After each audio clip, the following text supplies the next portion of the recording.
A 2 anni dalla promulgazione della Caritas in Veritate, i temi che questa enciclica così straordinaria affronta sono ancora più interessanti e ancora più all'ordine del giorno di quanto addirittura non è uscita.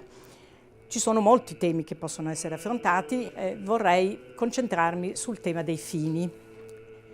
L'intera parte finale della enciclica è dedicata alla tecnica e a questa fioritura della tecnica che viene vista in una maniera molto positiva nell'enciclica, ma anche nei suoi aspetti negativi, cioè nel fatto che ha un po' esaurito l'interesse delle persone che pensano che qualunque problema possa essere risolto con strumenti tecnici.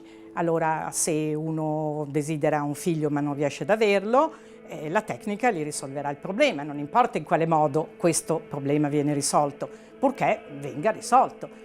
E così, se c'è un problema energetico, allora facciamo un impianto nucleare, non importa se questo impianto poi dopo ha danni successivi o comunque pericolosità.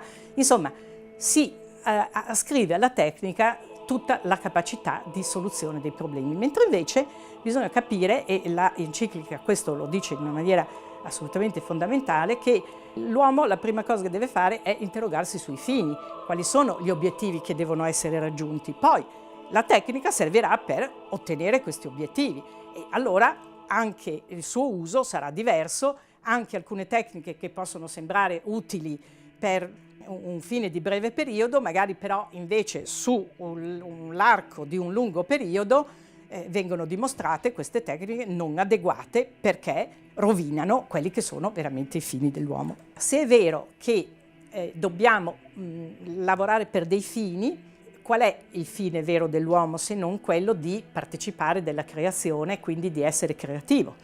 Ma come si fa ad essere creativi se non attraverso il lavoro? Infatti, qualunque altra attività che non sia lavoro non è un'attività creativa, ma un'attività meramente o di consumo o di utilizzo di cose già esistenti.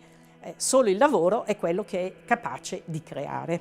Questo naturalmente la dice lunga sui problemi che il mondo attuale ha, perché gran parte dell'attività, soprattutto in economia, perché gran parte dell'attività economica oggi è invece meramente speculativa, non è niente altro che un riciclare quello che già c'è, facendolo fluire, tra l'altro poi nelle tasche di alcuni e deprivando poi altri, però non crea nulla. Per cui bisogna capire che bisogna riportare l'economia alla sua matrice creativa, che è una matrice che ha le sue radici solamente nel lavoro e non in altri tipi di attività diverse dal lavoro.